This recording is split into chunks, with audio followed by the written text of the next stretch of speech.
परम आदरणीय बहुजन समाज के समस्त श्रोता बंधुओं, आप सबों के बीच मैं मिशन गायक भारत सम्राट जो झारखंड का रहने वाला आज मन्नत रिकॉर्डिंग स्टूडियो आजमगढ़ में हम तमाम कलाकार बंधुओं के साथ मिशन गीत गाने जा रहा हूं। आप लोगों को अच्छा लगे तो अपना प्यार बरसाइए और हमें अपना साथ दीजिए। जय मूल निवासी। तो कहना है कि जुल्म के आगे दुश्मन भी झुक जाएगा, हौसला बुलंद रखोगे तो ये वक्त भी रुक जाएगा। बाबा साहब कहे थे अगर एकता से चलोगे तो ये इंसान ही क्या ये आसमान भी झुक जाएगा। तो साथियों, बाबा साहब ने ये भी कहा था कि जो कौम अपने इतिहास को नहीं जानता वो अपने भविष्य का निर्माण नहीं कर सकता। इसलिए 85% बहुजन समाज के लोगों, आप लोगों से निवेदन है कि अपने इतिहास को समझो, अपने इतिहास को जानो। जो इस देश के शासक वर्गों ने आपके इतिहास को दबाने की कोशिश किया है, तो कहना है कि अपने पूर्वजों की, हर अपने पूर्वजों की, अपने पूर्वजों की पढ़ लो कहानी, वो बीते दिन याद करो।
कि किस तरह से हमारे मूल निवासी बहुजन नायकों को इस देश में आए हुए विदेशी शासकों ने खत्म करने का कोशिश किया और हमारे मूल निवासी महानायकों को असुर, द्रविड़, अछूत, नाना प्रकार के नाम दे करके आज उन्हें अपमानित करने का काम किया है। तो कहना है जालिम ने सदियों से शासन चलाया,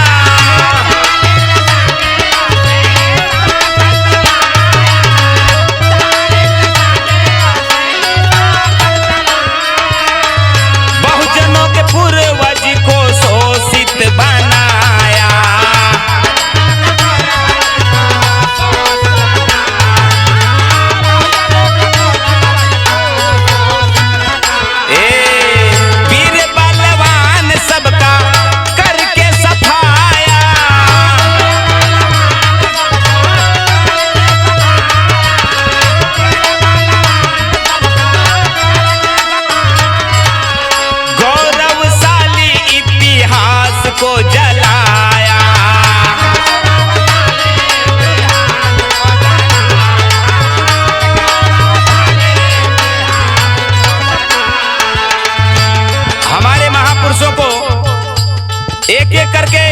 इस देश के जो बाहरी लोग आए हुए थे, जिसको आर्य कहा जाता है, वे आर्यों ने छल कपट करके हमारे मूल निवासी राजाओं को खत्म करने का कोशिश किया।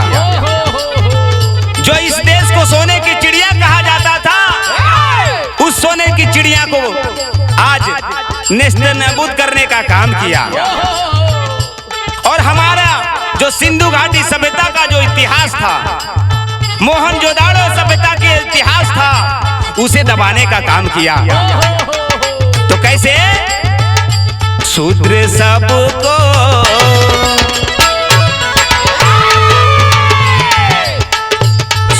सबको बनाया खानदानी, वो बीते दिन याद करो।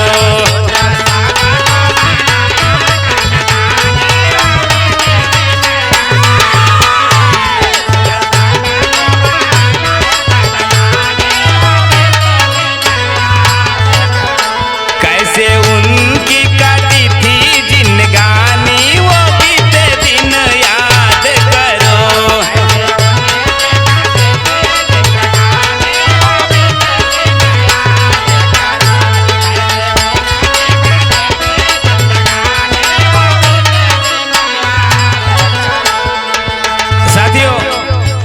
पहली बार ढोलक पे हमारे साथ दे रहे हैं विनोद भाई, हारमोनियम पे सौरभ सम्राट जी, और बेंजो पे रविंद्र जी, और हमारे कोरस में गुड्डू भाई और जाने आलम भाई। आप तमाम लोगों को तहे दिल से शुक्रिया जो आप लोगों ने इस झारखंड के एक छोटे से कलाकार को साथ देने का काम किया। तो कहना है, हम बहुजन थे इस देश के राजा,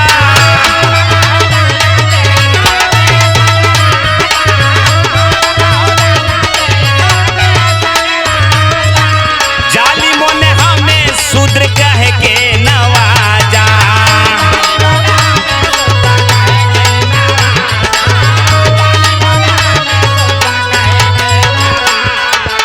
हम लोग इस देश के शासक हुआ करते थे, जो आज भी हमारी शासन सत्ता का इतिहास इस धरती पे छिपा हुआ है। लेकिन आज छल कपट से हमारे इतिहास को समाप्त किया जा रहा है।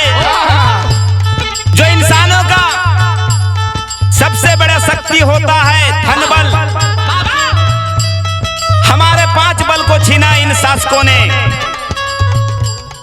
ये 5 बल छीन करके हमें आज गुलाम बना दिया है, जानवर से भी बदतर बना दिया है। और आज हमारे इतिहास छेड़छाड़ करके वेद शास्त्रों का बढ़ावा दिया जा रहा है, ताकि हमारे 85% बहुजन समाज के लोग धर्म के नाम पे उलझे रहे और अपने शासन सत्ता से दूर रहे।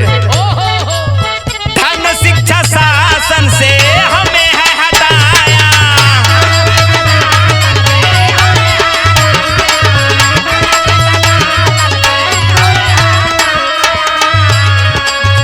बहुजनों के घर घर में धर्म फैलाया।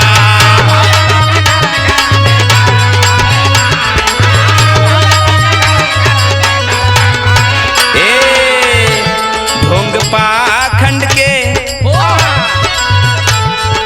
पाखंड के गढ़ के कहानी, वो बीते दिन याद करो।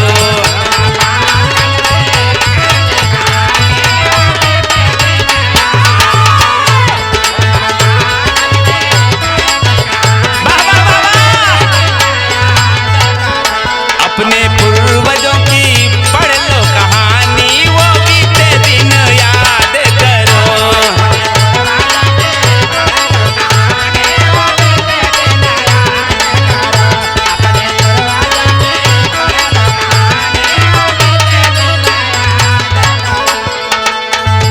अंत में कहना है कि है 85% बहुजन समाज के लोगों, SC ST OBC माइनॉरिटी के लोगों, अभी भी वक्त है, आप लोग होशियार हो जाओ और ये धर्म कर्म के मामले में लड़ना झगड़ना छोड़ दो।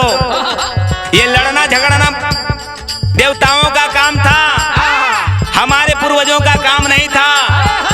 हमारे पूर्वजों ने शांति का मार्ग दिखाया, लेकिन ये लड़ना झगड़ना इन देवताओं ने सिखाया, कूर कपट करना इन देवताओं ने सिखाया, छल करना इन देवताओं ने सिखाया, बलात्कार करना इन देवताओं ने सिखाया।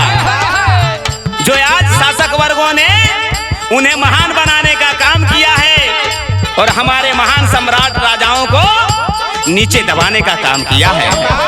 इसलिए कहना है, सुन लो बहुजन भाई एक हो जाओ,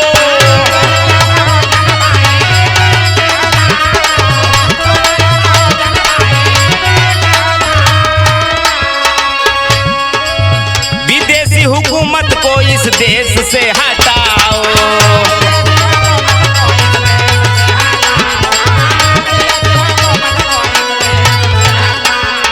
वो विदेशी हुकूमत जो इस देश में नाना प्रकार के विदेशी आए, लेकिन हमारे देश में जो सबसे बड़ा विदेशी, खतरनाक विदेशी, लोग आंखों से हर चीज को देख लेते हैं, लेकिन वो ऐसा वायरस है, ब्राह्मणवाद जिसे कहा जाता है। इंसान लोग ब्राह्मण को देख सकता है, लेकिन उसके विचारधारा को नहीं समझ पाता। ऐसा विदेशी इस देश का जो शासक है वो ब्राह्मण, जो 3.5% होते हुए भी हमारे 99% बहुजन समाज के लोगों को नीचे दबाने का काम किया है। SC ST OBC माइनॉरिटी सारे लोग मिलकर जग जाओ, क्योंकि तुम्हें आज जाति के नाम पे, धर्म के नाम पे बांटा जा रहा है, इंसानियत को खत्म किया जा रहा है और जाति और धर्म के नाम पे हैवानियत पिरोया जा रहा है। तो कहना है, SC ST OBC माइनॉरिटी को जगाओ,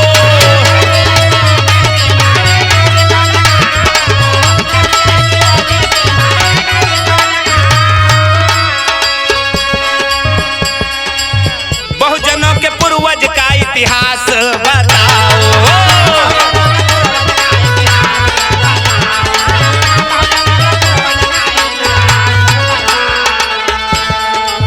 अगर समस्या से निदान पाना है तो एक हो जाना पड़ेगा, मिलके दूर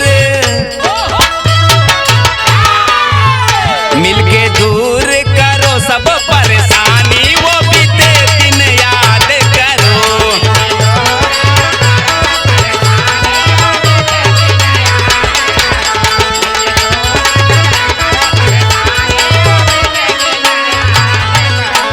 वो बीते दिन याद करो,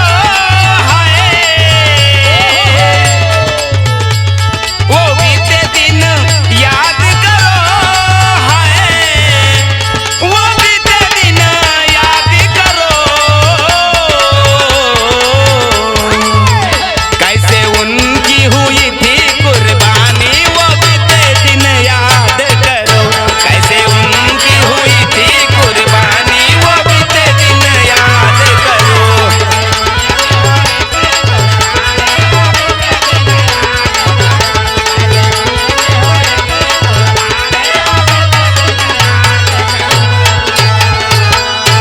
वाह वाह, बहुत बढ़िया। आप तमाम श्रोता भाइयों से निवेदन है कि हमारे चैनल को सब्सक्राइब करें और बेल आइकन को भी दबाएं और ज्यादा से ज्यादा शेयर करें। जय मूल निवासी, जय भीम, नमो बुद्धाय, जय संविधान।